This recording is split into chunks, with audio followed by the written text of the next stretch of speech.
میں سمجھ گئی تھی کہ بھائی نے یہ رشتہ کیوں قبول کیا تھا۔ بھائی نے ساری زندگی کے لیے مجھے کنویں میں دھکیل دیا تھا، لیکن اب میں کچھ نہیں کر سکتی تھی۔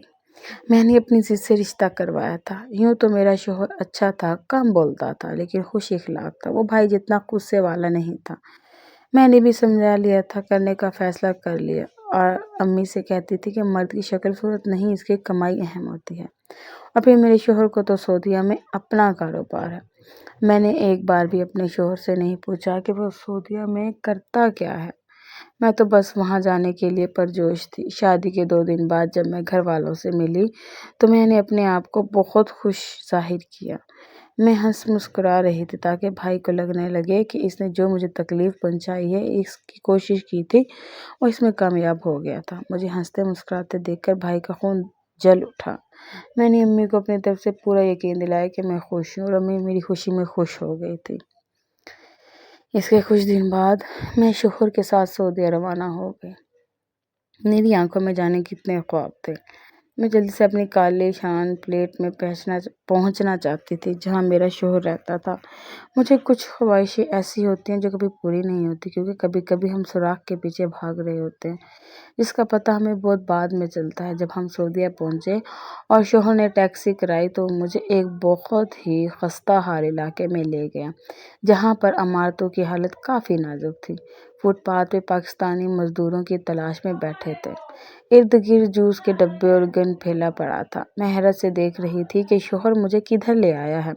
اس کے پاس کی عمارتیں دیکھ کر لگتا تھا جیسے یہ انسان نہیں، کسی اور ہی مخلوق کا بسیرا ہے۔ پرانی اور خستہ حال اور ایسی ہی عمارت میں شوہر کا فلیٹ تھا جہاں مجھے اپنے شوہر کے ساتھ رہنا تھا۔ یہ دیکھ کر مجھے تو صدمہ ہی لگ گیا تھا، اور پھر جب میں فلیٹ کے اندر گئی تو میرا دل باہر آنے کو تھا۔ کمرے میں سونے کے لیے بیڈ بھی نہیں تھا۔ شوہر نے زمین پر میٹرس بچھا رکھا تھا۔ یہ سب دیکھ کر میری آنکھیں پھٹی کی پھٹی رہ گئی۔ شوہر کا سر جھکا ہوا تھا۔ وہ جانتا تھا کہ اس وقت میرے ذہن میں لاکھوں سوال تھے جن کے جواب وہ نہیں دینا چاہتا تھا۔ اور پھر شوہر کھانا لانے کا بہانہ کر کے باہر چلا گیا۔ میں نے گھوم پھر کر فلیٹ دیکھا۔ یہ بہت چھوٹا سا تھا، مجھ سے رویا بھی نہیں جا رہا تھا، لیکن اب کچھ نہیں ہو سکتا تھا، مجھے یہیں رہنا تھا۔ آدھے گھنٹے بعد شوہر واپس آیا۔ ہم نے کھانا کھایا، خاموشی سے کھایا، اور پھر شوہر نے بتایا کہ میرا اپنا کوئی بزنس نہیں ہے، بلکہ میں ایک شخص کے ہاں نوکری کرتا ہوں۔ میرے گھر والوں نے تم سے جھوٹ بولا کہ میرا اپنا بزنس ہے، کیونکہ میری عمر زیادہ ہونے کی وجہ سے شادی نہیں ہو رہی تھی، نہ کوئی مجھے رشتہ دینا گوارا کر رہا تھا۔ میری ساری عمر گزر گئی بہن بھائیوں کو پالتے ہوئے ان کی شادیاں کرتے، مجھے احساس نہیں ہوا کہ میری اپنی عمر گزر رہی ہے۔ یہ کہہ کر وہ خاموش ہو گیا، اور میرا دل اندر سے کرچی کرچی ہو کر ٹوٹ گیا۔ پھر کیا کر سکتی تھی، اپنے ہاتھوں سے اپنا نصیب لکھا تھا۔ سارا دن کسی جیل کی طرح گھر میں قید رہتی۔ ایک ہفتے بعد اچانک شوہر دن میں ہی گھر آ گیا۔ وہ کافی پریشان تھا۔ کہنے لگا، میرے مالک کی بیوی کے ڈیلیوری کے قریب ہے، وہاں اور کوئی عورت نہیں ہے، ملازمت چھٹی پر گئی ہوئی ہے، تم چلو میرے ساتھ، میرے مالک نے بلایا ہے۔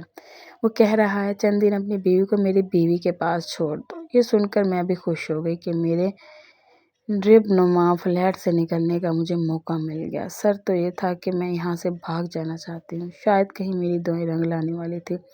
اور تھوڑی ہی دیر کے بعد میں اپنے شوہر کے مالک کے گھر کے سامنے کھڑی تھی۔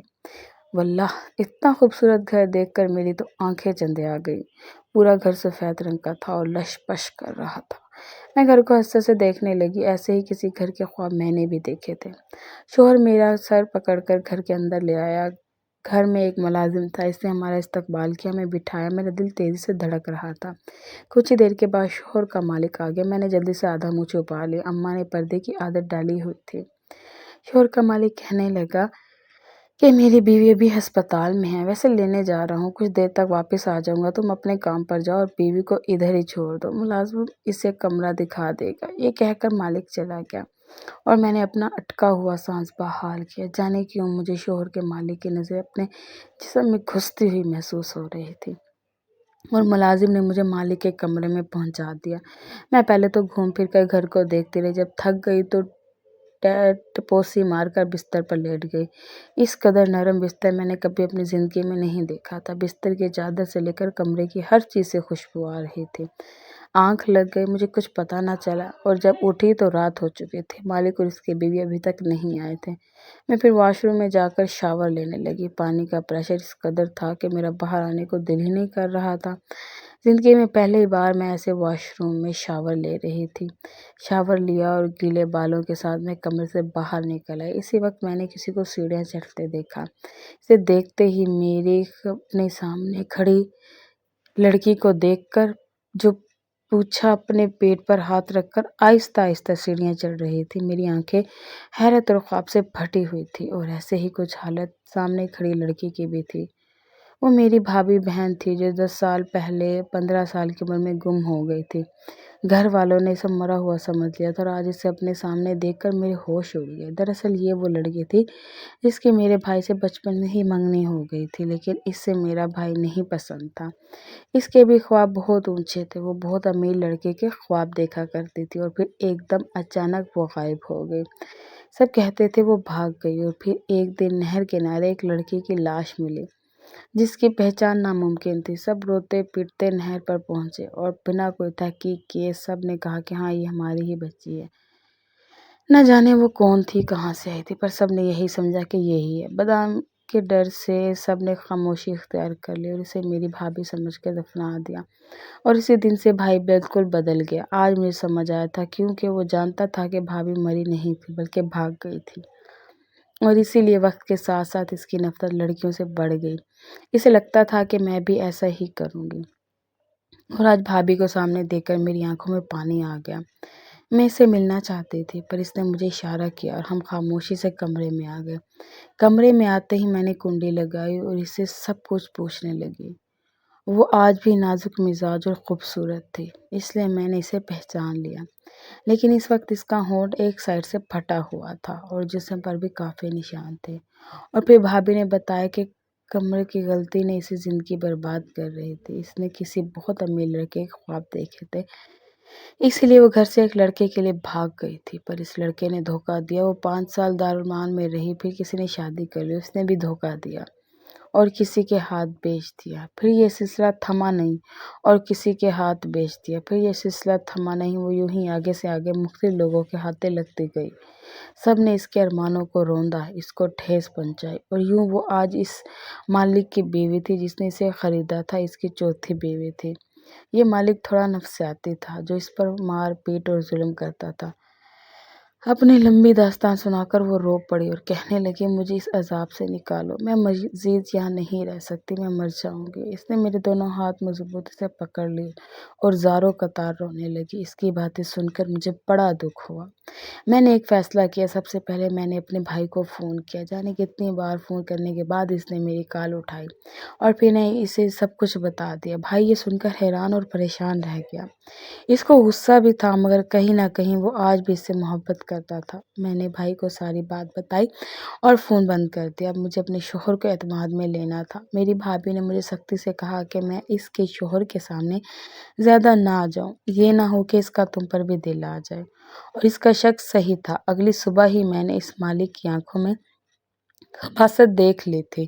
شام کو شوہر کا فون آیا کہ تیار رہنا، ہم تمہیں لینے آؤں گا۔ اصل مالک نے میرے شوہر سے مجھے خریدنے کی بات کی تھی اور بہت بڑی رقم اس کو پیش کی تھی، اور ایسے شوہر نہیں چاہتا تھا۔ وہ مجھے لے کر وہاں سے بھاگ جانا چاہتا تھا۔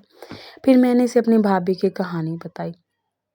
وہ اس مالک سے طلاق لینا چاہتی تھی، اور پھر اس رات جب مالک کسی کام کے سلسلے میں باہر گیا تو میں نے اس کے کمرے سے بھابھی کا پاسپورٹ ڈھونڈا، اور پھر ملازموں کو نشے کی دوا دے کر ہم وہاں سے فرار ہو گئے۔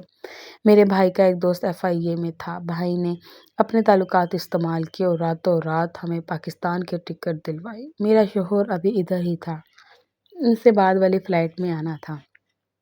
میں نے کہا جتنی جلدی ہو سکے پاکستان پہنچو، پھر وہ مالک کچھ نہیں کر پائے گا۔ اور ایسا ہی ہوا۔ مالک تو اپنی بیوی کے بارے میں نہیں جانتا تھا، اس نے بس اسے پیسے سے خریدا تھا۔ میں بھابھی کو لے کر آ گئی پر میرا شوہر نہیں آیا۔ میں اس کا انتظار کرتی رہی، بہت بار فون کیا مگر اس سے رابطہ ہی نہ ہو پایا۔ آخر مجبور ہو کر میں نے پھر سے اس مالک کے گھر پر فون کیا۔ قسمت اچھی تھی کہ مالک نے میرا فون نہیں اٹھایا، شاید گھر کا کوئی ملازم تھا۔ اس نے بتایا کہ میرا شوہر جیل میں ہے، مالک نے اس پر چوری کا الزام لگا کر جیل بھجوا دیا۔ میں دن رات اس کے لیے دعائیں کرتی رہی کہ کسی طرح وہ وہاں سے بچ کر آ جائے، اور آج مجھے سمجھ آیا تھا کہ میں باہر کے ملک جانے کو اتنا بے تاب کیوں تھی۔ شاید مجھے اپنی بھابھی کو اس عذاب سے نکالنا تھا۔ وہ بہت خوش تھی۔ بھائی نے ایک بار پھر سے اپنے تعلقات استعمال کیے اور اس مالک سے طلاق نامہ منگوا لیا۔ یہ ہماری بہت بڑی جیت تھی۔ بھائی کے دوست نے بھائی کا بھرپور ساتھ دیا، ورنہ وہ مالک کبھی طلاق نامہ نہ بھیجتا۔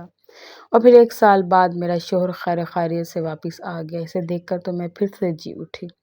واقعی وہ ایک عظیم انسان تھا جس نے خود کو پھنسا کر 2 عورتوں کی جان بچائی تھی، اور آج میں اس کے ہر حکم کی تعمیل بجا لاتی، کیونکہ اس کے احسانوں کا بدلہ میں کبھی بھی نہیں اتار سکتی تھی۔ وہ لڑکیاں جو اپنے اوپر گھمنڈ کرتی ہیں، اپنے غرور پر گھمنڈ کرتی ہیں، اپنے حسن پر گھمنڈ کرتی ہیں، وہ لڑکیاں کبھی بھی اپنی زندگی میں وہ سکھ چین نہیں پا سکتی جس کے پیچھے وہ بھاگتی ہیں۔